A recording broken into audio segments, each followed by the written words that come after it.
मेरा ज्ञान आप नहीं सुन पाओगे। आपके कान फट जाएंगे, आपके दिमाग की स्नायु सिकुड़ जाएगी, मस्तिष्क पर त्योड़ी पड़ जाएगी, ज्ञान का बखेड़ा खड़ा हो जाएगा, यहां तक कि आप मेरे से झगड़ा करने लग जाओगे। एक समय की बात है, राजा बीर देव सिंह बघेल काशी के राजा थे।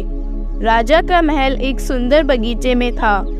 एक बार राजा ने अपने गुरु ब्राह्मण की आज्ञा अनुसार भजन कीर्तन का आयोजन करवा रखा था। मंदिर के नजदीक की एक बगीचे में भजन कीर्तन चल रहा था। कई श्रोताओं के बीच कई ब्राह्मण अपने इष्ट देवों का जिक्र कर रहे थे। पूर्ण परमेश्वर कबीर साहिब जी भी कीर्तन में पहुंच गए। कुछ दूरी पर आसन लगाकर बैठ गए। सभी ब्राह्मण अपने इष्ट देवों की महिमा सुना रहे थे। राजा का गुरु ब्राह्मण कबीर साहिब के पास गया। हे भक्त, आप भी अपने विचार व्यक्त कीजिए, अपने इष्ट देव का गुणगान कीजिए। आप भी साधु ही लगते हो। हे महात्माओं, आपने सर्व संपन्न ज्ञान तो सुना दिया, मैं और क्या सुनाऊं? मेरा ज्ञान तो आपके ज्ञान के सामने सूर्य को दीपक दिखाने के तुल्य है।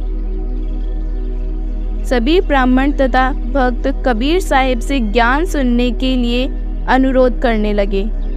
मेरा ज्ञान आप नहीं सुन पाओगे। आपके कान फट जाएंगे, आपके दिमाग की स्नायु सिकुड़ जाएगी, मस्तिष्क पर त्योड़ी पड़ जाएगी, ज्ञान का बखेड़ा खड़ा हो जाएगा, यहां तक कि आप मेरे से झगड़ा करने लग जाओगे।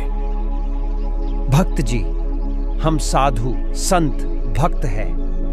हम कभी झगड़ा नहीं करते। हमें तो कोई गाली भी दे जाए तो हम मुस्कुराकर चल देते हैं। और आप तो साधु भक्त लगते हो।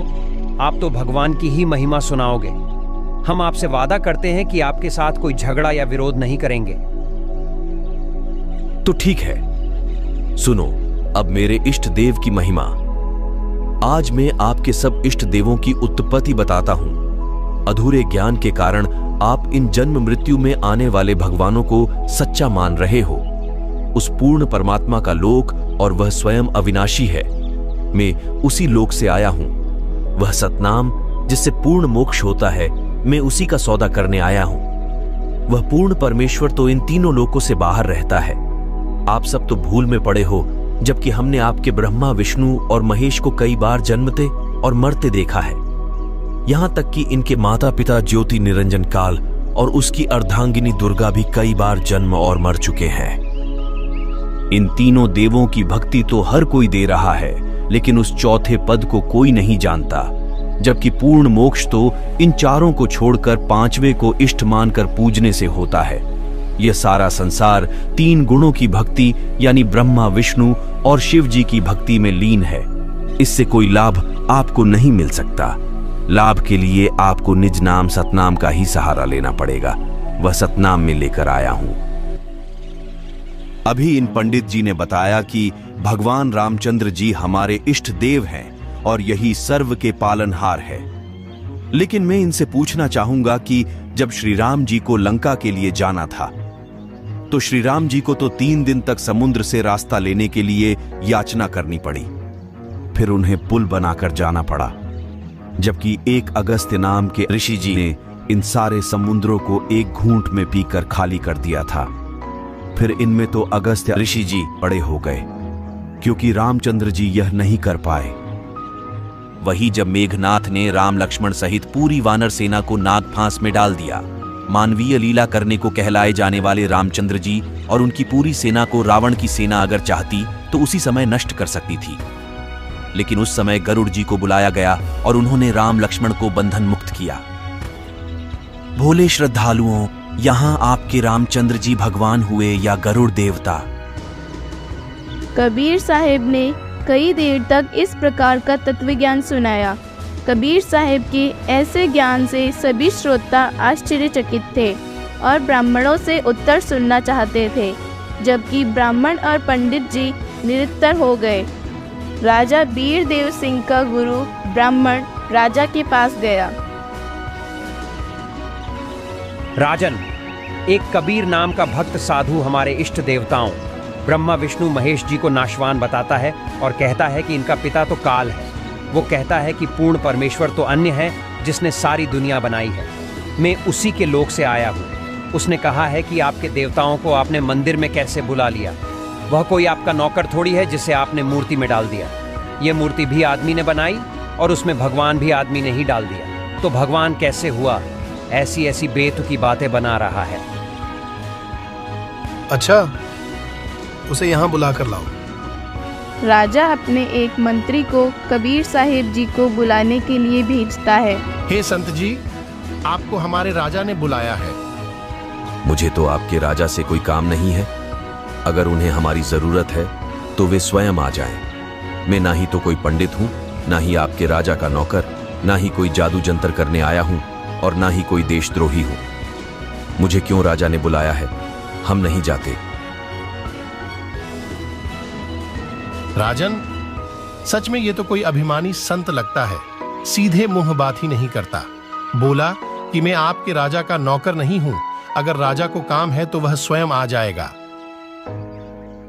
राजा ने अपनी बुद्धि से काम लिया और सोचा कि यह तो कोई परम संत लगता है, वरना संत को ऐसे राजा का बुलावा जाता है तो धन के लालच में दौड़कर आता है। अरे भाई, वह अभिमानी नहीं, सच्चा संत है। ऐसे ही संत की मुझे तलाश है। मैं स्वयं उन संत के पास जाऊंगा। राजा पैदल ही कबीर साहिब जी से मिलने पहुंचा। जब राजा कबीर साहिब के निकट सा पहुंचा तो देखा कि कबीर साहिब पृथ्वी से 1.25 हाथ ऊपर हवा में स्थित है। राजा को समझते देर नहीं लगी और जाते ही कबीर साहिब के चरणों में अपना सिर रख दिया। हे भगवान, कृपया अपने दास की कुटिया में चलिए। नहीं राजन, सत्य ज्ञान का उजागर तो सभी के सामने होना चाहिए। हे भगवान, आज मैं भी सत्य और असत्य का निर्णय करना चाहता हूँ। कृपया महल चलकर मुझे अपना संपूर्ण ज्ञान समझाइए। राजा के विशेष आग्रह करने पर कबीर साहिब राजा के साथ महल के लिए चल पड़े।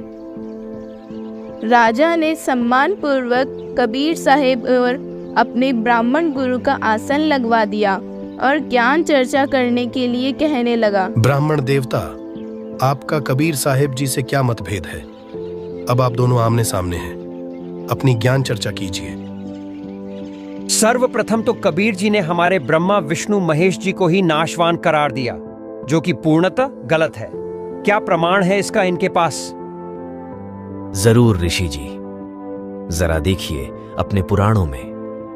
देवी भागवत पुराण के 3 स्कंद में ये तीनों स्वयं ही स्वीकार करते हैं कि हमारा जन्म और मृत्यु होती है। ब्राह्मण उसी समय देवी भागवत पुराण का 3 स्कंद पढ़ने लगा। भगवान की रजा से ब्राह्मण को पुराण का वही प्रकरण हाथ लगा जिसमें ब्रह्मा विष्णु महेश की जन्म मृत्यु सिद्ध होती है। ब्राह्मण के चेहरे का रंग फीका पड़ गया। कुछ देर तक स्तब्ध सा रह गया, लेकिन सोचा कि इन्हें मना कर देता हूँ, ये सब तो अशिक्षित है। कबीर साहिब ब्राह्मण के चेहरे का हाव भाव समझ गए। ऋषि जी, आज आप राजा की कचहरी में हैं और ये निर्णय होकर ही रहेगा कि कौन सत्य कथा करता है। अगर आप नहीं बता सकते हैं तो किसी अन्य ब्राह्मण को बुलाकर पूछा जाएगा। ब्राह्मण गुरुजी, आज मैं सिर्फ सत्य सुनना चाहूंगा। अगर किसी प्रकार से आप गलत निकले तो अंजाम अच्छा नहीं होगा। क्षमा करें राजन, पुराण में ऐसा ही लिखा है। हम भी इस प्रसंग से अनभिज्ञ हैं। ब्रह्मा विष्णु और शिव जी बोल रहे हैं कि हमारा तो आविर्भाव और तिरोभाव यानी जन्म और मृत्यु होती है, और इन्होंने मां दुर्गा को अपनी माता अर्थात जननी सिद्ध किया है। ये हमारे कर्म में कुछ बदलाव नहीं कर सकते। राजा ने कबीर साहिब जी के चरण पकड़ लिए। हे भगवान, हम दीनों पर भी दया कीजिए। कृपया अपना ज्ञान विस्तार से समझाइए।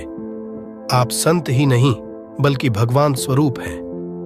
आपका ज्ञान 100 आने सत्य है।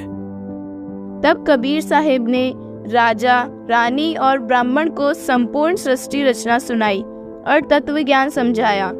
राजा बीर देव सिंह बघेल तथा रानी मानक देई और ब्राह्मण पुरोहित ने कबीर साहिब से दीक्षा ली और सत भक्ति करनी शुरू की। ये अनमोल ज्ञान जगत गुरु तत्वदर्शी संत रामपाल जी महाराज के सत्संगों का अंश मात्र है। संपूर्ण आध्यात्मिक ज्ञान के लिए सुनिए संत रामपाल जी महाराज के मंगल प्रवचन।